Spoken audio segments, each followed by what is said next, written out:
အားလုံးပဲမင်္ဂလာပါဒီနေ့ကျွန်တော်အနေနဲ့အသုံးများတဲ့ Arduino Starter Kit လေးကိုအကြောင်းကိုရှင်းပြပါမယ်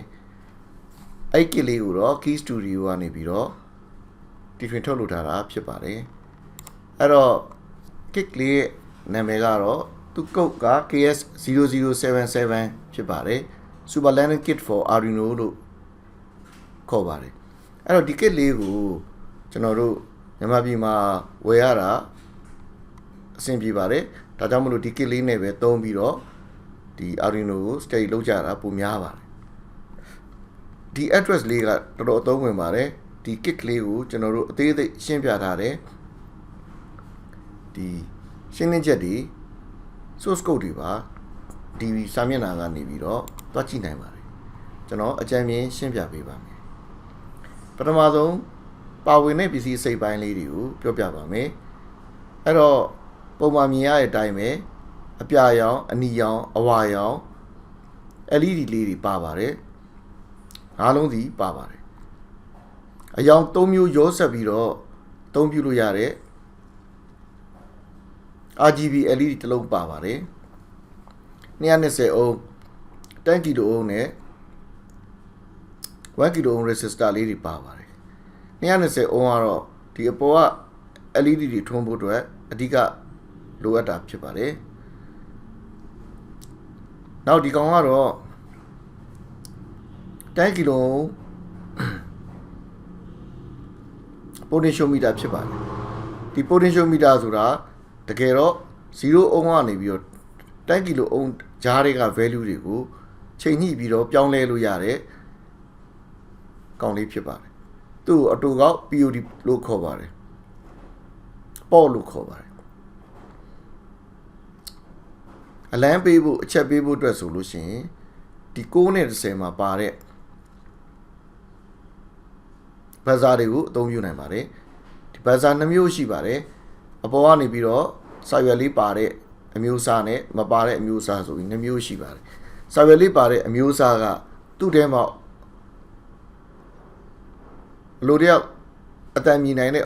oscillator ပါတဲ့အတွက်ကြောင့် plus minus volt ပေးလိုက်တာနဲ့အတန်မြည်မှာဖြစ်ပါတယ်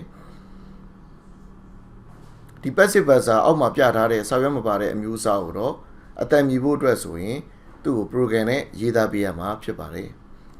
နောက်တစ်ခုကဒီခလုတ်ကလေးတွေပါခလုတ်ကလေးတွေကတော့ဖိထားတဲ့အချိန်မှာခဏ on သွားမယ်ပြန်လွှတ်လိုက်လို့ရှိရင်ပြန် off သွားမယ်အမျိုးအစားတွေဖြစ်ပါတယ်နောက်တစ်ခုကဒီ voltage sensor လို့ခေါ်ပါတယ်နောက်ဒီ voltage sensor မှာဆိုလို့ရှိရင်ဒီကောင်ကဒီပင်လေးနှစ်ချောင်းရှိပါတယ်ပင်လေးနှစ်ချောင်းမှာ steel ball လေးထိနေတဲ့အချိန်ဆိုလို့ရှိရင် circuit ဆက်နေပြီးတော့မထိပဲနဲ့ဒီ ball လေးဟိုဘက်စောင်းနေတဲ့အချိန်ဆိုလို့ရှိရင်သူကဒီ circuit balance က open ဖြစ်နေမှာဖြစ်ပါတယ်ဒီခလုတ်ကလေးတွေနေရာမှာဒီ ball လေးကိုတုံးထားတာဖြစ်ပါတယ်ခလုတ်ကလေးကြတော့လူကထိပေးရတယ် ball လေးကြတော့စောင်းသွားတဲ့အချိန်ကြလို့ရှိရင်သူကထိနေတဲ့အချိန်ကြလို့ရှိရင် ball လေးကခလုတ်ဖိထားသလိုဖြစ်ပြီးတော့စောင်းသွားလို့အဝေးရောက်နေတဲ့အချိန်ဆိုလို့ရှိရင်ခလုတ်လေးကိုပြန်ပြီးတော့ဖွင့်လိုက်သလိုပါပဲနောက်တစ်ခုကတော့ဒီ photo resistor လေးတွေဖြစ်ပါတယ်သူ့မှာရှိတဲ့ resistance value က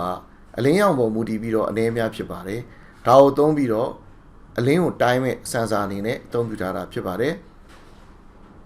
LDR လို့လည်းအတူကောက်ခေါ်ပါတယ်ဒီကောင်လေးကတော့ flame sensor ဖြစ်ပါတယ်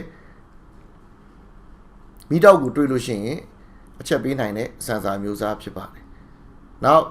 15မှာအပူချိန်ကိုတိုင်းပေးနိုင်တဲ့ sensor လေးဖြစ်ပါတယ်ဒီ temperature sensor လေးကိုသုံးပြီးတော့လေထဲကအပူချိန်ဘယ်လောက်ရှိလဲဆိုတာကိုရှာနိုင်ပါတယ်ဒီ IC လေးကတော့ Arduino ရဲ့ဒီပင်တွေကိုပင်ရေအတွက်ပူများလာအောင်လို့ပင်ပွားပေးနိုင်တဲ့ IC မျိုးစားဖြစ်ပါတယ်အဲ့ဒီကြောင်းကတော့သူနဲ့ဆိုင်တဲ့အခန်းမှာအသေးစိတ်ရှာဖတ်ရမှာဖြစ်ပါတယ်7 segment ကတော့ဒီမှာ LED အချောင်းလေးခုနှစ်ခုကိုသုံးပြီးတော့0 1 2 3 4 5 6 7 8 9 ကဏ္ဍတွေကိုဖော်ပြဖို့အတွက်အသုံးပြုတာဖြစ်ပါတယ်ဒီအောက်ကကောင်ကတော့အဲ့လို7 segment လေးလုံးကိုဆက်ထားတဲ့ LED လေးတွေဖြစ်ပါတယ်ဒီကောင်ကြတော့ LED 8လုံးလာအလျား8လုံးအနည်း8လုံးစီပါဝင်တဲ့ဒါ LED စိုက်ဖို့အသေးစားလေးဖြစ်ပါတယ်နောက်တစ်ခုကတော့16စာလုံး16လုံးရေးလို့ရတယ်အတန်း2တန်းပါတဲ့ LCD လေးဖြစ်ပါတယ် LCD လေးကအရန်သုံးဝင်ပါတယ်နောက်တစ်ခုကတော့ဆရာတို့ဒီ infrared ကိုဖမ်းပေးနိုင်တဲ့ပစ္စည်းလေးဖြစ်ပါတယ် sensor လေးဖြစ်ပါတယ် infrared receiver လေးကအိမ်မှာရှိတဲ့ TV တို့ဘာလို့ပါတဲ့ဒီ sensor လေးဖြစ်ပါတယ်အဲ့ဒီ sensor လေးနဲ့တွဲသုံးဖို့အတွက်ဆရာတို့ဒီ control လေးထည့်ပေးထားပါတယ်အဲ့တော့ infrared signal လေးတွေကိုသူကထုတ်ပေးမယ်ဒီ sensor လေးကဖမ်းပေးမယ်နောက်တစ်ခုကတော့ servo motor ဖြစ်ပါတယ်0ကနေပြီးတော့180 degree ကြားမှာဒီ motor လေးကို program နဲ့ရေးပြီးတော့လှည့်ခိုင်းလို့ရပါတယ်24နဲ့ 25ကတော့ stepper motor နဲ့သူ့ကိုခိုင်းမဲ့ driver ဖြစ်ပါတယ်အတွဲလိုက်အသုံးပြုရတာဖြစ်ပါတယ် stepper motor ဖြစ်တဲ့အတွက်ကြောင့်အတိအကျကိုလဲစေခြင်းနဲ့ angle အတိုင်းကိုအနုစိတ်သူ့ကိုလှည့်ခိုင်းလို့ရပါတယ် joystick ကတော့ဆရာတို့ဒီ input အနေနဲ့ထည့်ပေးဖို့အတွက်ဖြစ်ပါတယ်ဒီ gain ဆော့တဲ့နေရာမှာအသုံးပြုတဲ့အမျိုးအစားနဲ့တူပါတယ်တကယ်တော့ joystick ဆိုတာ potentiometer နှစ်ခုကိုသုံးထားတာဖြစ်ပါတယ်အထက်အောက်လှည့်လို့ရှိရင်သူနဲ့ဆိုင်တဲ့ကောင်လေးလဲသွားပြီးတော့သူအုံတန်မှုပြောင်းသွားမယ်ဘယ်ညာလှည့်လို့ရှိရင်လည်းသူနဲ့ဆိုင်တဲ့ကောင်လေးလဲသွားပြီးတော့သူအုံတန်မှုပြောင်းသွားမယ်ဒီ potentiometer နှစ်ခုရဲ့ဒီအုံတန်မှုတွေကြည့်ပြီးတော့ဘယ်လောက်အရှိအနောက်ကိုဘယ်လောက်လှည့်ထားတယ်ဘယ်ညာကိုဘယ်လောက်လှည့်ထားတယ်ဆိုတာကိုခွဲခြားပြီးတော့ဆုံးဖြတ်နိုင်မှာဖြစ်ပါတယ် relay ကတော့ရိုးရိုးခလုတ်တစ်ခုပါပဲဒီကောင်ကလက်စစ်တန်လိုက်ကိုသုံးထားတာဖြစ်ပါတယ် power ပေးလိုက်တဲ့အချိန်မှာ coin ထဲမှာစီးွားတဲ့ current ကြောင့်တန်လိုက်ဖြစ်လာပြီးတော့ခလုတ်ကိုဆွဲဖွင့်လိုက်မှာဖြစ်ပါတယ် PIR sensor ကတော့ infrared ကိုသုံးပြီးတော့အပူချိန်ကိုရှာပြီးတော့အခန်းထဲမှာလူရှိမရှိသူချိန်ထားတဲ့နေရာမှာလူဖြတ်သွားမသွား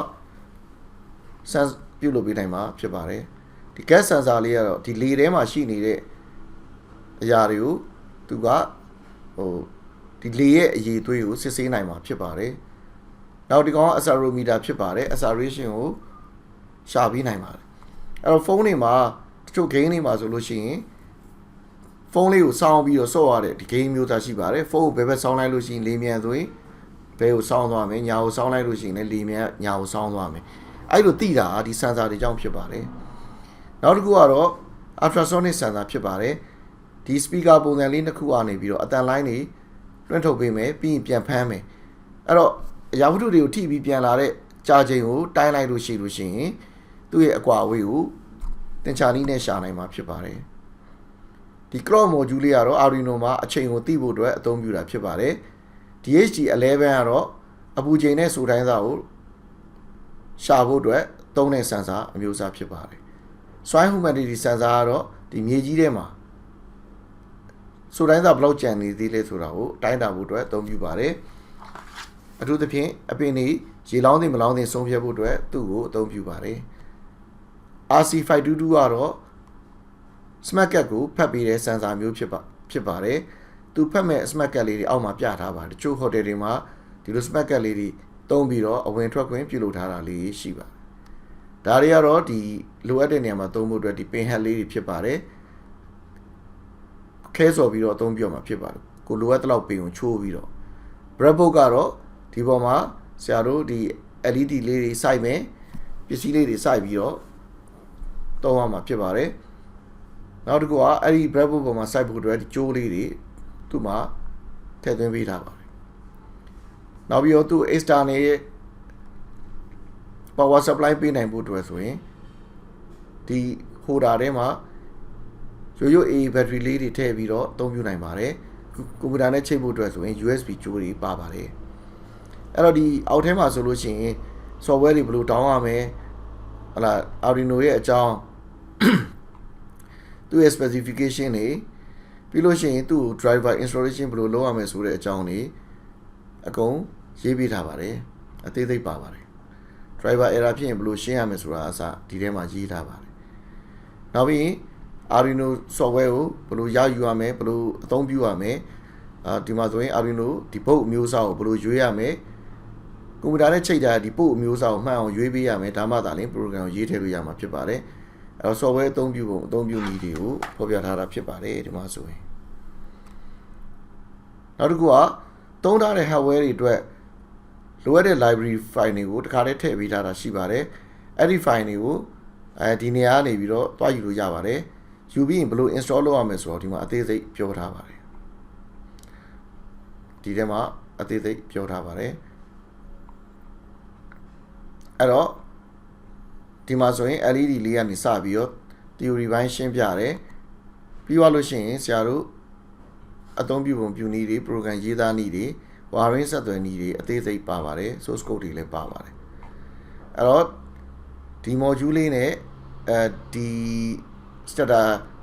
kit လေးပေါ့နော်ဝယ်လိုက်ပြီဆိုလို့ရှိရင်ဒီကနေပြီးတော့စပြီးတော့